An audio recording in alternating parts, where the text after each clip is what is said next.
Good afternoon, everybody. I'd like to call the meeting to order. It's 1 o'clock. I'd like to get into administration business. Can I have a motion to adopt the agenda? Councillor Richardson, seconded by Councillor Joyce. Declaration of community interest. Seeing none. And could I have a motion to the adoption of the minutes from the previous meeting?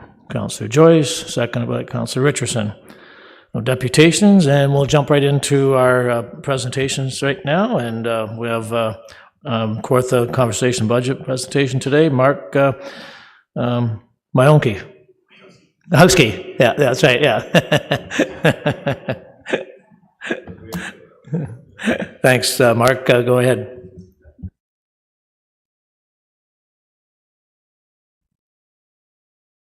Speak. There we go. Awesome. Thank you, Mr. Chair. Good afternoon. As the Chair mentioned, I'm Mark Machowski. I'm the CAO for Kawartha Conservation. It's my pleasure to be here today and to present to you our 2025 Special Project Submission and our operating budget outlook. And I did want to recognize before I start the important work that our board does. And your representatives on the board are very important. They've helped shape our organization for the better. And that includes Councillor Richardson, Smeaton, and our chair as well, who's also Vice Chair of Conservation Ontario, Pat Warren. I also want to recognize the work of our staff and community and partners in helping us achieve our mission of championing watershed health in the area, and also our vision of engaged communities that love, respect, and appreciate our natural environment. The slide here identifies where we are in our budget process. So we're just at the very beginning. In July, we went to the board to receive guidelines. From there will be discussions on the budget. We are going to bring the first draft to the board in October. And if discussions proceed along this time frame in the schedule that's identified, we would look at November for circulation to municipalities for a 30-day period, and then following that budget vote in January, late January, for the weighted vote and budget vote as well. So this presentation reflects, as a result, kind of where we are in the process at this point in time, and there is some fine-tuning, I think, to do on the budget, but it's the best information I have for you today. The 2025 budget is, the board gave us direction for a 2.5% increase with supporting expenditures. The levy itself is divvied up amongst municipalities according to an apportionment formula that's provided by the Ministry of Natural Resources and Forestry, and that's applied to the levy component. We also have this year something that was approved by our board is the asset management plan. So we're looking at seeing whether we can implement that in the budget cycle. Right now, we are looking at the first step of a 10-year plan to get to the level that we need to sustain our assets. The budget itself is really built on the Conservation Authorities Act and the purpose for conservation authorities, and that is the organization and delivery of programs and services that further the conservation, restoration, development, and management of natural resources in watersheds in Ontario. And we're one of 36 CAs that focuses in on these areas. The province has done a lot of, I'll call it modernization work with conservation authorities, translating programs into the vision that they see fit for moving forward. And so that is categorized in the municipal contributions that you see there. Business operations, which are things that support the programs that we have. And then category 1 are really provincially mandated programs. Those are things like planning and permitting as they relate to natural hazards, conservation areas, and a bit of environmental monitoring in there that's provincially focused. Category 2 are the things that good folks like you want us to do in order to further things like your strategic plan or achieve objectives. Examples of that include the risk management official service that we provide to help the city out on source water protection obligations, and also lake management plan implementation, which supports the vision for the city of Kawartha Lakes and the healthy environment in particular. The category 3 is really locally important programs that are defined by the board. So that really comprises some of the things that we're best known for, which is community engagement and education. All of these are supported by program-generated revenues, grants and donations, and sometimes reserves or deferred revenues. We are seeing some pressures on the budget as a result of a couple of different factors, probably similar factors that your municipality is facing as well, or have faced in the past. So we do have legislative changes that have occurred this year that will affect us. We are seeing a reduced regulated area. So that reduces the number of permits that we see and therefore the revenue that is associated with those program areas. And we also are in the second year of a fee freeze. So we don't know which direction the province will go on that, but that is a minister's order that we have to, of course, be in concert with, but it does reduce our ability to sustain the program area. And as a result, covered off by levy. Also is inflation and economy. On that front, we are seeing things like our health insurance premium increasing. There's a number of 20% that came back to us. We've been able to put it down to 10, but we know that's just an ongoing pressure that we'll be faced with.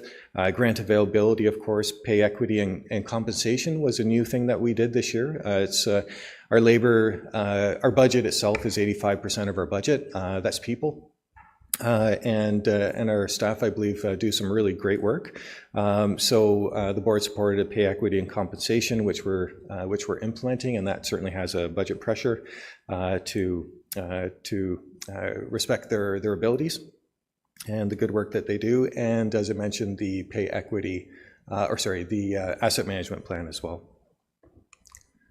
So this is kind of how it shakes out. Like I say, there's some refinement and discussions with our board that will occur, but this is our best information at this point in time.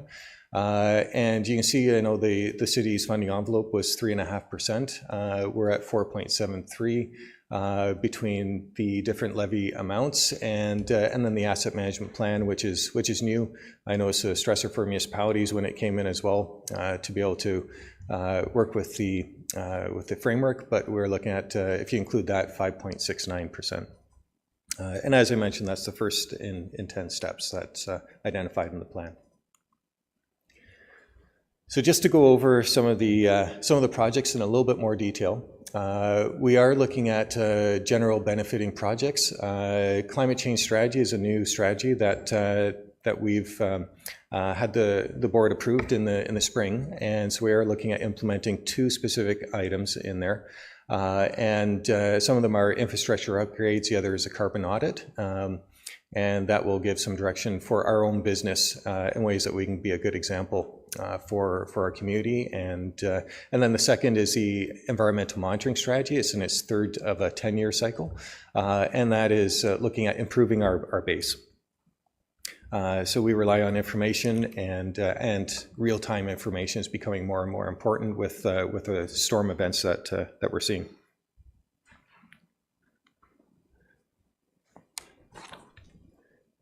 The special project levy request, this again is the category 2 type. This aligns really well with the City of Kawartha Lakes strategic plan, and particularly the healthy environment component of that references implementation of the lake management plans.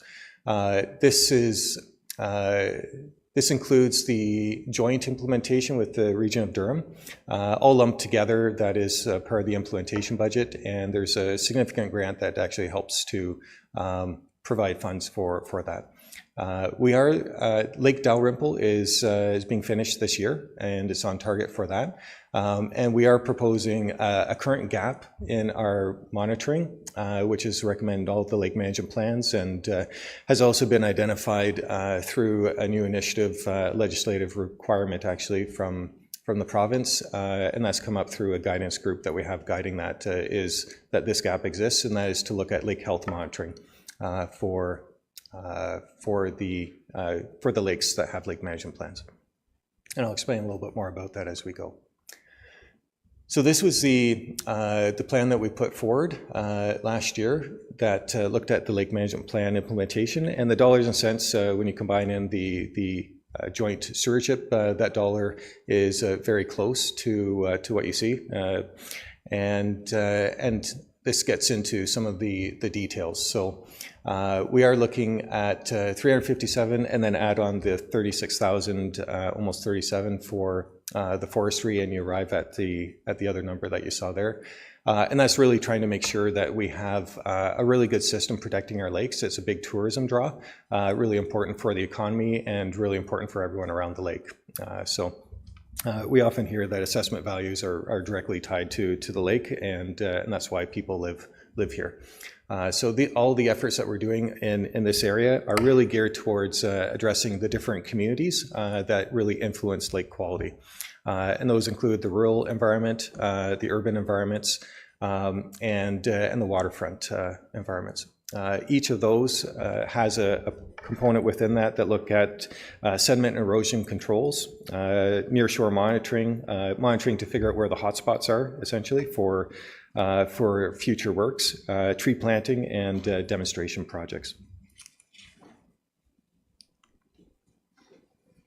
The lake health monitoring, which I referenced before, has been identified as a priority in the lake management plans and also in the draft watershed resource-based management plan that is required by the province. And that was identified by the guidance group as an important component. So it's been about 7 to 11 years since the lake management plans were done, and that's a good cycle to see where the lakes are from a more kind of general characterization approach. And so if you are willing as a municipality to fund that, we'd be more than happy to do that. It also includes the other lakes other than what I call the core 5 lakes, and so those are other ones like Mitchell Lake and Canal Lake Silver and Shadow, for instance.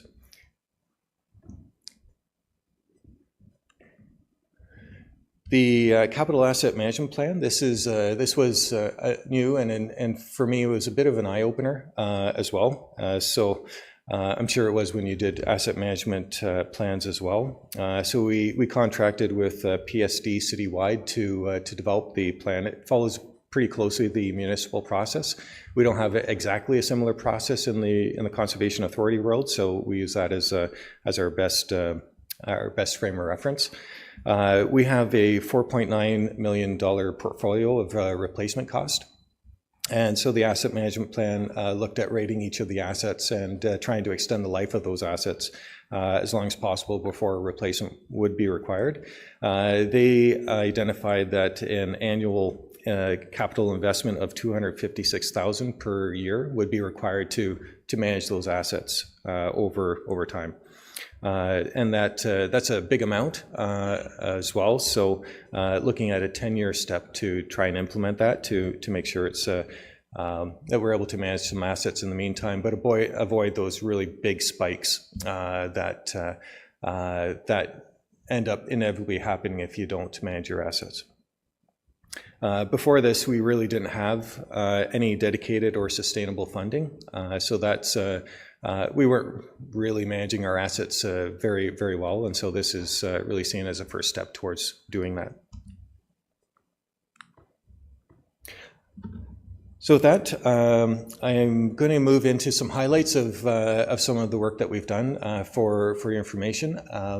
And so this is similar things that we'll be doing in future years as well. So all of them have a little different take to them, but there's some excellent work that we're doing. On the administrative side, we did finalize the transition activity that the province had identified for conservation authorities. So all the MOUs were completed early this year, before March. And then we have a few other elements which I've identified. The budgets themselves have had to be built from the base up. Oops, sorry. Get excited when I talk. with the new system of the categories of programs, we had to rebuild our budgets from general ledger codes all the way up to the budget, and including the financial statements. So that work is done. That was a major accomplishment. We've also had a website upgrade because the software in behind it was not going to be supported.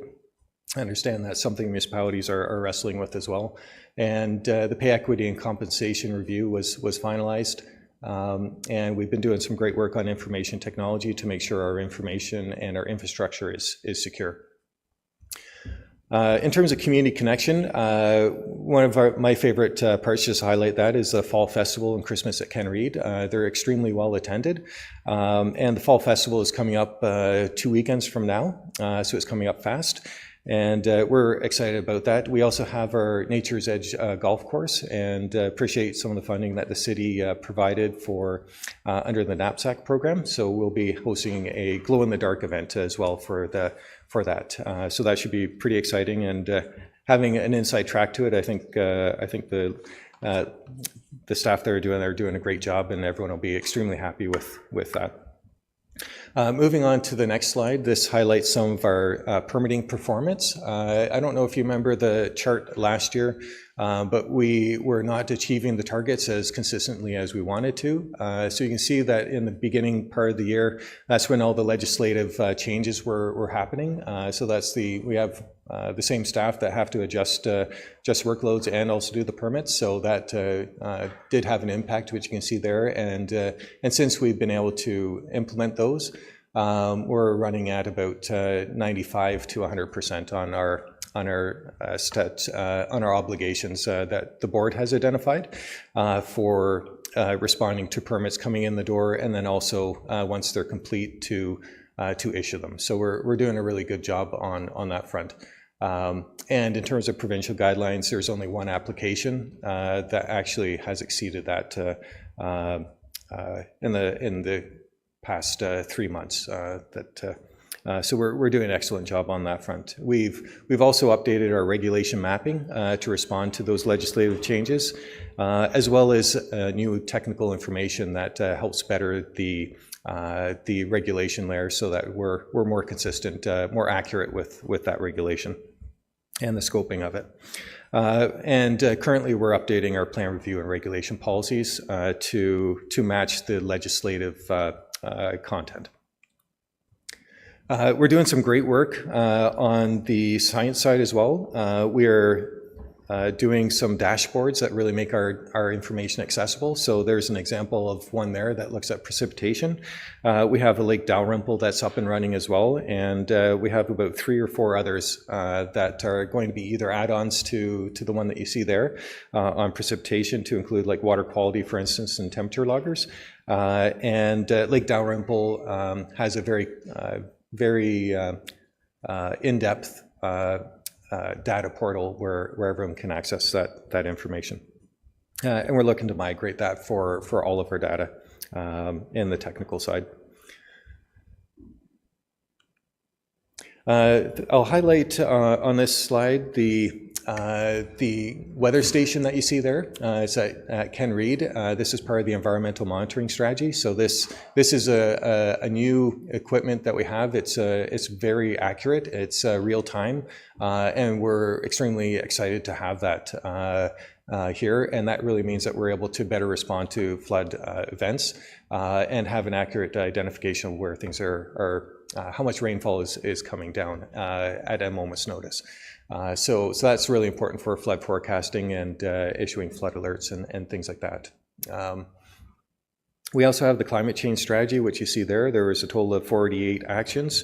Analyzing them, we're looking at in that climate action plan 2 very high priority items that were identified that are not ongoing currently and would benefit from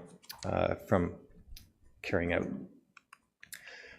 There's a number of stewardship works that we're doing as well. These are tied to the Lake Management Plan implementation. You'll see there's a number of community grants and landowner grants that were awarded. There's generally a very high return on investment for every dollar. You see $3.50 to $4 come in. So it's a really great program, and the benefit of that is everyone's looking to improve their property, take care of it, and by doing that, they can take care of the lakes as well, and that's really important for the overall sustainability of our lakes and what people enjoy in the area. So this represents 20 different projects that were awarded. We're actually subscribed fully for the program, but there's a few applications that didn't match the criteria, so we do have a fall intake that's actually now open.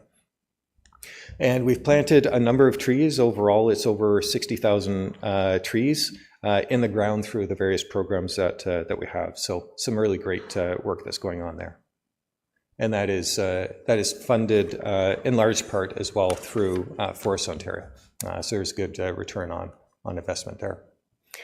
And here we have, I'll highlight some of the pictures there. We at our office, due to some of the high rainfall events, we are seeing that impact our own infrastructure, and so we do need to manage that. We are looking to put in a rain garden here, so in the next couple of months there will be one that's actually addressing this runoff issue that we have, and as you can see, it's running pretty close to one of our buildings there. So this will help alleviate some of those issues that we're experiencing, and at the same time provide a great demonstration project in an area that's accessible for everyone. And with that, I will end it there. Thank you very much, Mr. Chair. I appreciate the time and attention, and be happy to answer any questions you might have. Any questions? Councillor Joyce. Thank you, Mr. Chair, and through you. Good presentation. If we could, you don't have page numbers, so if you could turn to that page there, it would be great. Yep. Okay. So I'm hard pressed to ask questions because I don't see 2022 or 2023 columns to compare to see where we were at compared to where we want to go. Mm-hmm. So if that could be sent to us would be great. Yep, absolutely. The only other real question I have on that is we're under a lot of pressure from all the departments. There's, with inflation, supply chain, there's huge pressures everywhere. And, you know, this committee is going to be looking at what can we, to keep property taxes reasonable, can be pushed off to 2026. Mm-hmm. So I'm asking you, is there anything, I mean, you don't have to tell me the importance of having our healthy forests and lakes and that, it's vital. But is there anything that could be, without risking that, pushed off to 2026? Mm-hmm. Certainly, what I will say is I agree with you. The lakes, the forests, water quality in the area is all important. All of the Category 2 type programs are discretionary. They're fully supported by the municipalities that benefit from them. So those are certainly within your control. And if that was the case, then we would be respectful of that and have to sharpen our pencils on that side of things. So that would, I would say, would be the starting point. The other one that I can see being a possibility is the asset management plan. If there's another year that we need to take in order to implement it, we recognize it's new. We do need to make some inroads on that end, because if we don't, we'll be managing like we are currently, and I don't think that's a good business practice. So, but there may be some leeway there that is possible. I thank you for that. It doesn't mean we will. It's just we've got to look at different options. Yep. And I appreciate that. Thank you very much. Yeah, thank you. Councillor Richardson. Thank you, through you, Chair, and I appreciate your question too, Councillor Joyce, because those are always those low-hanging fruit that we you know, we want to consider if we move apart. Moving forward, though, this is your first crack at your budget as well. So, I mean, I sit on the board and I'm privy to those meetings and how we hash down and we drill down and you try to tighten up that budget. So I think it's safe to say that you probably will still have some wiggle room moving forward. Is that correct? Our intent is to continue refining the budget. So this is where we are at the current stage. We would like to meet the board guideline. That's really what we try and do. But we are seeing some significant pressures at the same time with a few new initiatives like the pay equity compensation program, which I think is really important because that's our people, that's who does the work, and then the other one, which is the asset management plan, which understandably is an added budget pressure. So we will try and refine as best as possible, and that's where we rely on the board and their experience to help guide us through that process as well. No, and I appreciate that, and I think everyone sitting around here does recognize the importance of recruitment and retention, and in the long run, it does save you money because you're not spending money on, looking for people and training, so we get it, totally. One quick question, and I know that one of the continuous pressures is, new programming, so that lake monitoring health, it's an obligation, it's a program, and it's sitting at $80,000. Is the province providing any type of funding for that program? The province provides us with almost not quite $25,000 to support the different work that we do, and that's I would call the stable funding level that they've identified. They did cut that down several years ago from almost 50. So that is one area that they support. The other is source water protection. It doesn't really hit the lake management planning unless we have a special project that fits one of their funding portfolios. An example of that would be actually that's federal. Example of that would be OMAFRA, which supports the lake management plan implementation. And through Forests Ontario, there's another kind of in there.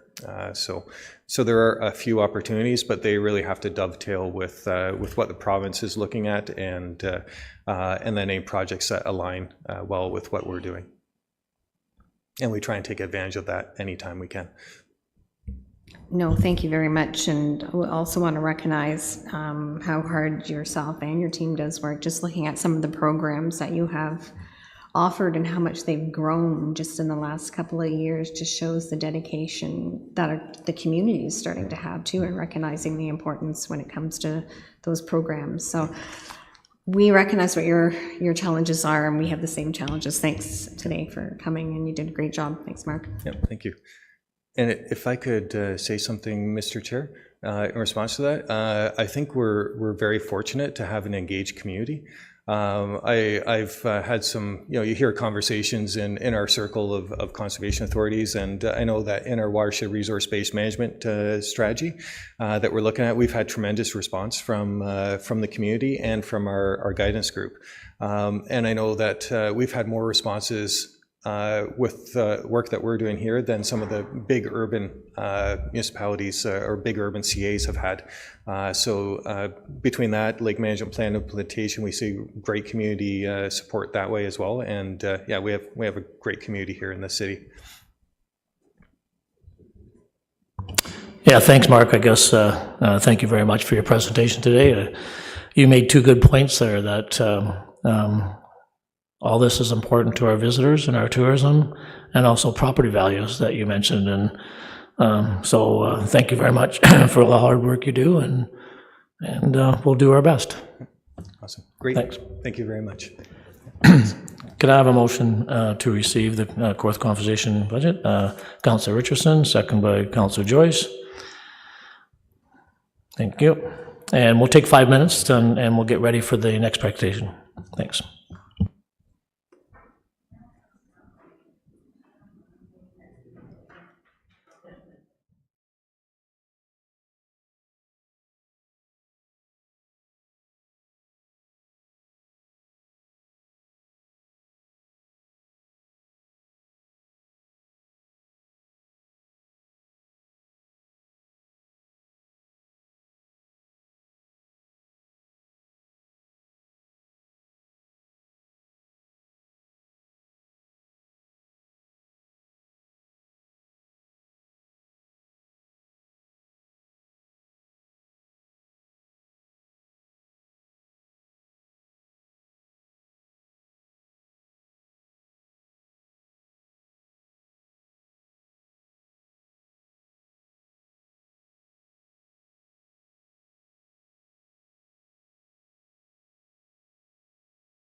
Okay, thank you. We'll continue. 4.2, Lindsay BIA budget presentation by Melissa McFarland. Thank you so much for having us here, Mr. Deputy Mayor, councillors, and staff. Appreciate the opportunity to come and present our 2025 operating budget for you this afternoon. We have our mission statement. I think most of you are probably familiar with what we're doing, but if in a very formal way, the Lindsay Downtown BIA committed to promoting and supporting the downtown area as a premier destination for businesses and consumers alike through strategic marketing, beautification projects, advocacy efforts, and community engagement. We aim to create an environment where businesses can flourish and the community can thrive. So since last year, when we were last year to present to council, that was actually our board chair, Wes Found, who's behind me there, I believe presented to council last year. This year definitely was a bit of a rebuilding year for our board and our staff and the way we were operating in the downtown. But a few highlights of things that were accomplished in the past year. Major on our list is the installation of the CCTV camera system in the downtown. This was a grant that was 50-50 matching funding that came through Kawartha Lakes Police Service. They were instrumental in the application of that grant, and it was mostly done as a partnership in order to give a little bit of surveillance, a little bit of enhanced safety to the downtown, something that the police service were interested in having, but weren't able to maintain themselves. So it made sense for that to be the operation and the maintenance of the program to be on our end. And we were very grateful for the receipt of the balance of the cost of that CCTV system from council from last year. So a little bit of an update on that. The camera system is actually functioning as of last week, which is great. We're still doing a little bit of tweaks, getting it going, but the full system is operational in my office, which is interesting, and we're going to sort of see what comes of it. We haven't promoted it to the general public yet, but we are going to be doing it in a very positive way. We want this to be really known as an enhancement to safety in the downtown, and hoping that that's the impression that's given to the public. So we're working on that in the coming weeks once we get all those little tweaks sorted out, but we are grateful that project, which seemed a bit of a pipe dream over the last few years that we've been talking about, it actually came to fruition in 2024.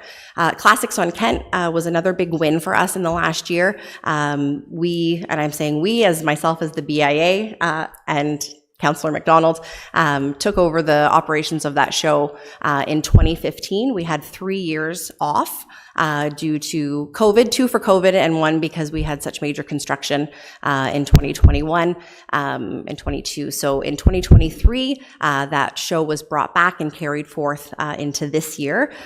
This year's show, not to give ourselves too much of a pat on the back, but we're considering it probably the most successful Classics on Kent that we've had. It really drew attention to the downtown in a really positive way.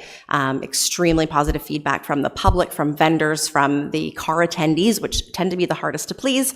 And looking forward at it, it's a huge undertaking from an operational standpoint, and something that's probably a bit above what the BIA is capable of managing by ourselves, at least in the future. But we were able, in the operations of the show this year, to bring in a community partner, one of our downtown businesses who will be taking the lead in its organization going forward, with us sort of stepping down slightly and just partnering with them, and that's Ward's Lawyers. So we're really excited about that, knowing that that show was so instrumental for the reputation of downtown and seeing that continue. So we're very proud of ourselves and what we were able to accomplish with that.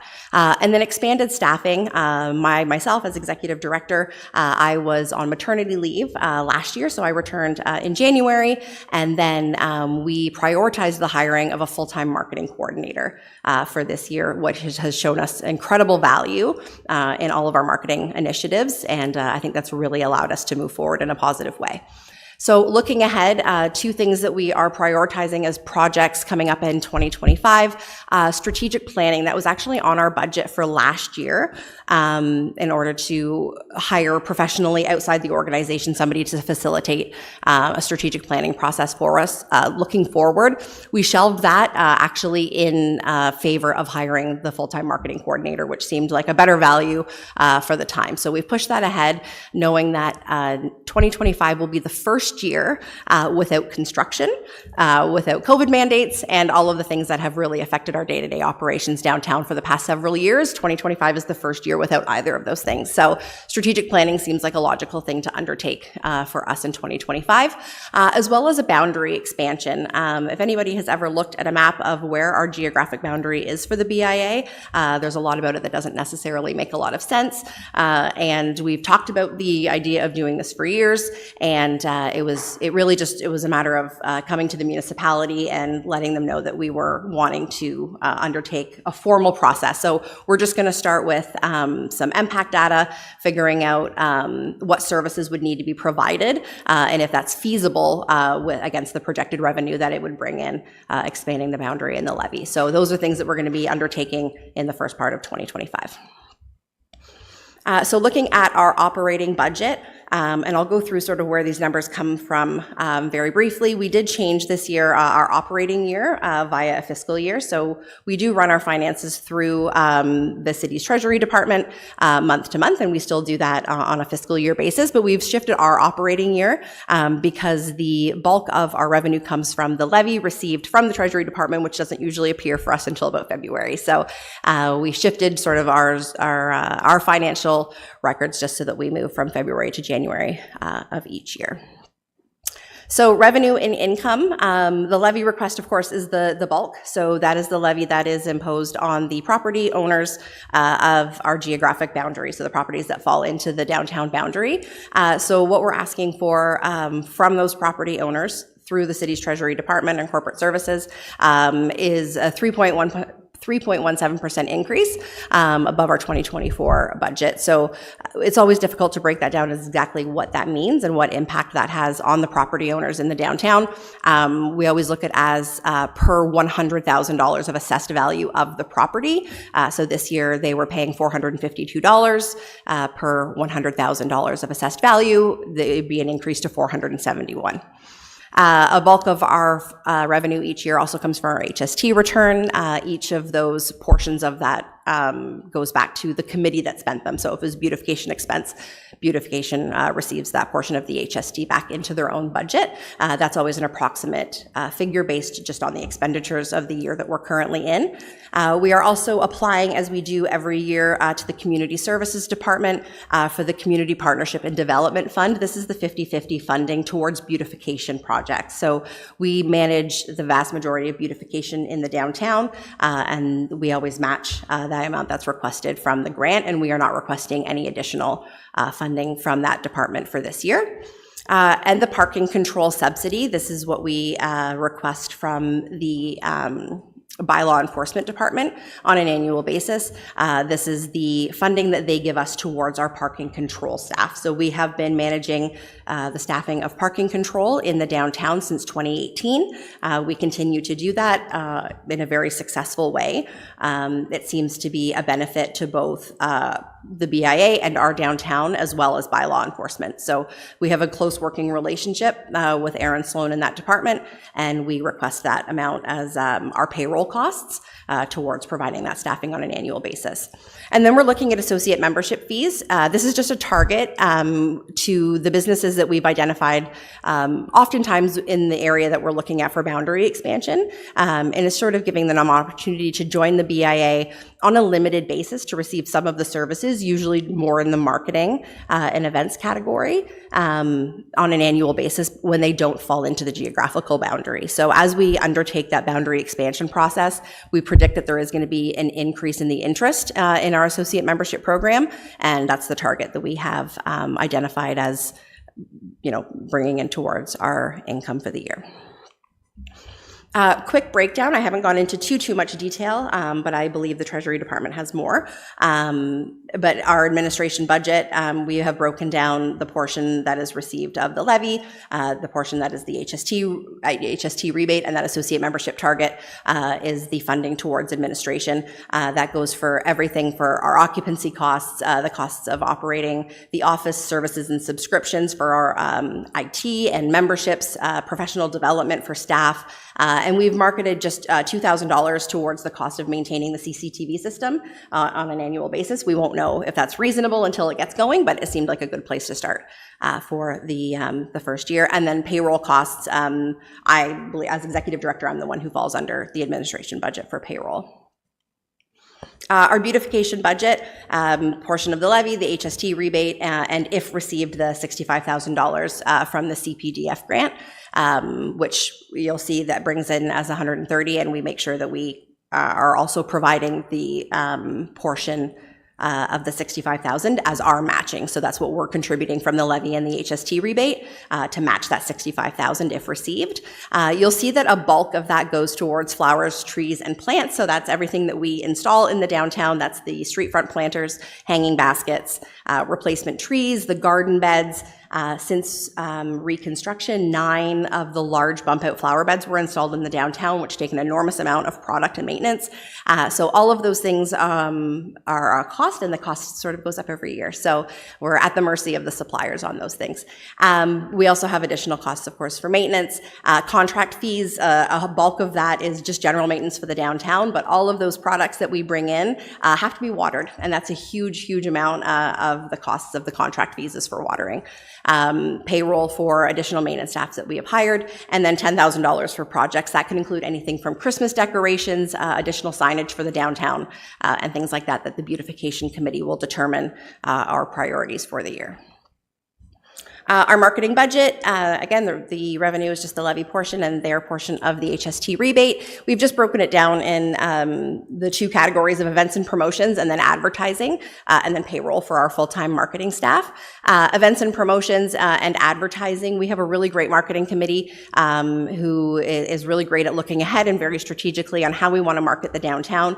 We've determined it's extremely easy to be very focused on the events of downtown, but we are also trying to look at the bigger picture of how we get people to visit our downtown every day and not just a couple of days a year for big events. So they're being very focused and very strategic on sort of where they're placing that money in those advertising things. And then what we're also looking to do is we have a portion of the event budget set aside, not to run events ourselves, but to support other organizations and other businesses who may want to run events in the downtown. So these are things that we want to see in the downtown, but we may not have the capacity to actually run ourselves 100% of the time.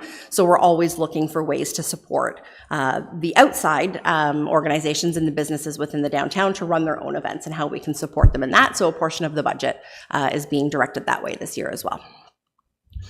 And then our parking budget, essentially, basically just the staffing, which again, we have gone to the bylaw department for reimbursement.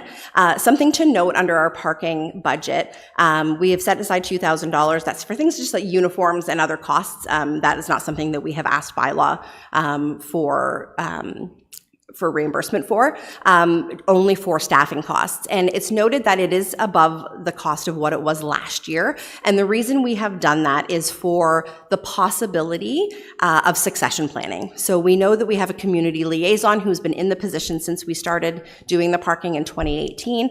And he is looking towards retirement, and we don't have a date yet, but we know that that time could be coming. So we do have the cost to bylaw quite a bit higher, but it's worth noting that it's on a reimbursement basis only.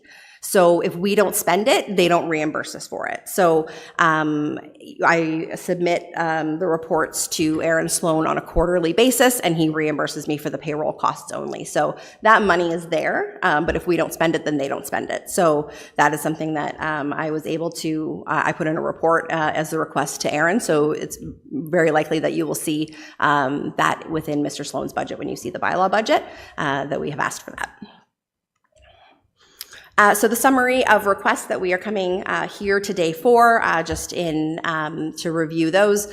The levy, $248,000. We will be applying to Community Services for the Community Partnership and Development Fund for $65,000. That application is due at the end of October, and we'll be completing it for that. And then I have already put the request in to law enforcement and licensing for the reimbursement of staffing wages for parking in the amount of $86,000. That is all for us in our summary, and if anybody has any questions, I would be happy to answer them at this time. Thank you. Councillor Richardson. Thank you, and through you, Chair. Great presentation, and I certainly recognize how amazing you guys make the downtown look, and we hear it, like when we're downtown, people will recognize us and chat about the whole experience. Saw you putting up your corn stalks yesterday, I believe. Yeah. One question, and I know you run a pretty tight ship, and you should be very proud of how far you guys have come, because I grew up in this area my whole life, and my mom used to work at Sears downtown Lindsay. So we're, just to see it evolve is pretty incredible. That parking control, what was this year's, where were you sitting this year for that? Our reimbursement costs were $55,000. So this is based on projections? This is based on projections, so we actually didn't increase the wages for any of our parking staff at this time. So how that is based on is our community liaison, who is essentially responsible for scheduling, reporting, following up on any issues that arise from the parking staff. He's the one that deals with the bylaw enforcement office, reviewing tickets, reviewing complaints, all of those things.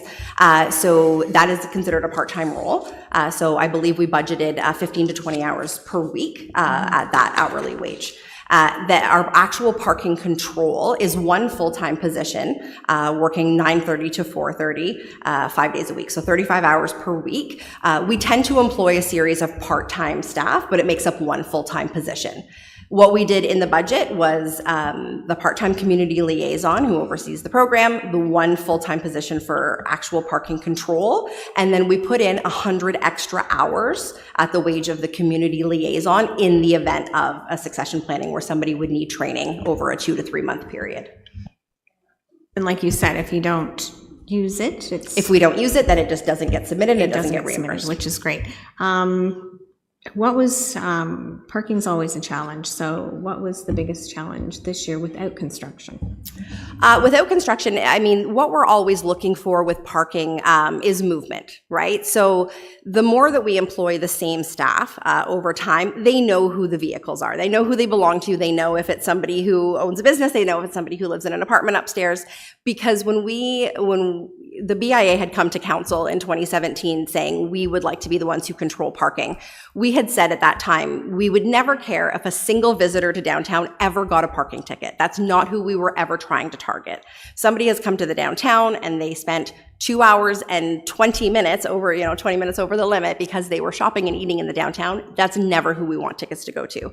So the more we employ these staff and we're having less turnover, the more they know who the vehicles are, they know who the repeat offenders are, and we're targeting the right people for those tickets and just trying to keep people moving. So the wonderful problem that we have is that the downtown is busier than ever.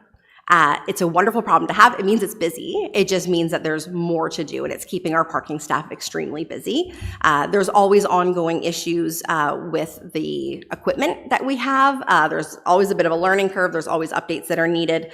And our community liaison is really great at dealing with Mr. Sloan's office and trying to get those worked out.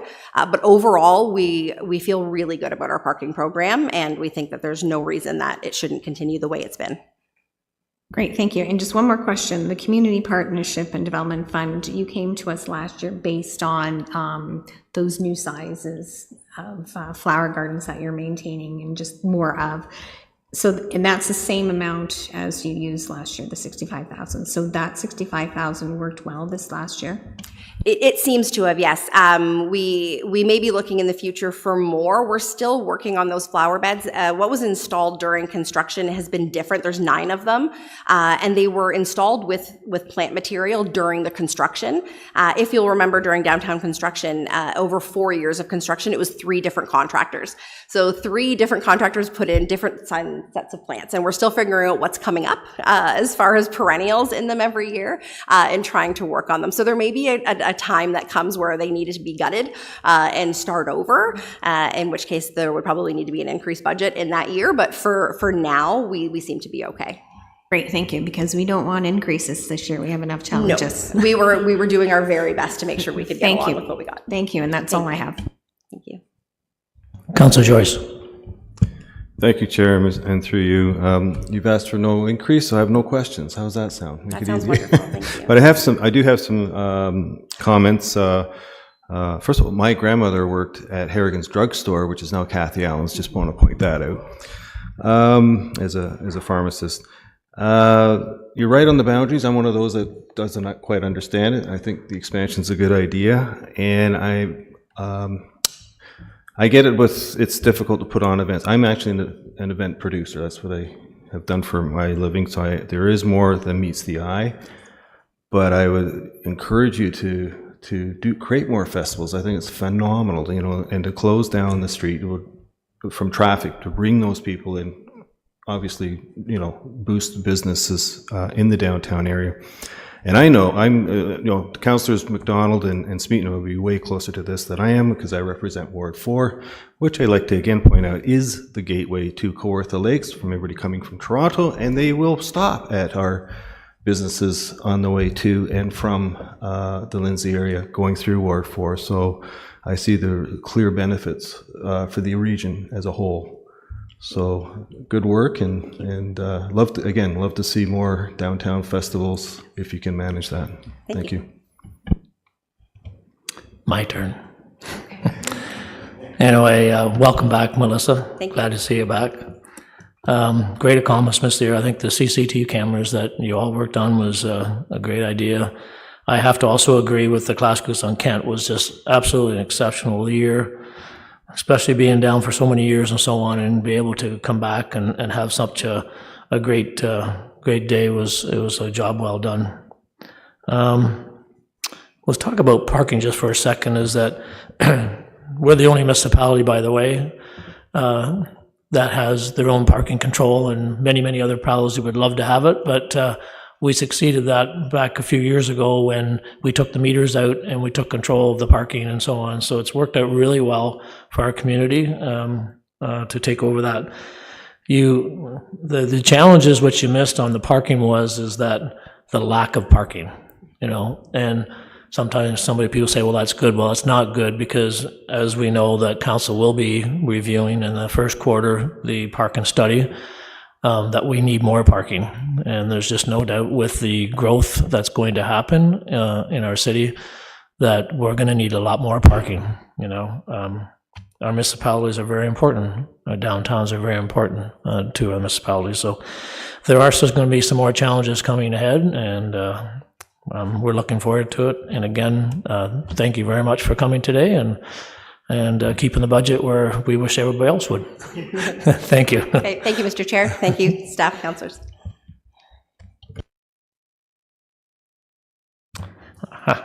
A motion to accept the Lindsay BIA budget. Councillor Joyce, second by Councillor Richardson. And I need a motion now to adjourn. Councillor Richardson, second by Councillor Joyce. Okay, thank you very much.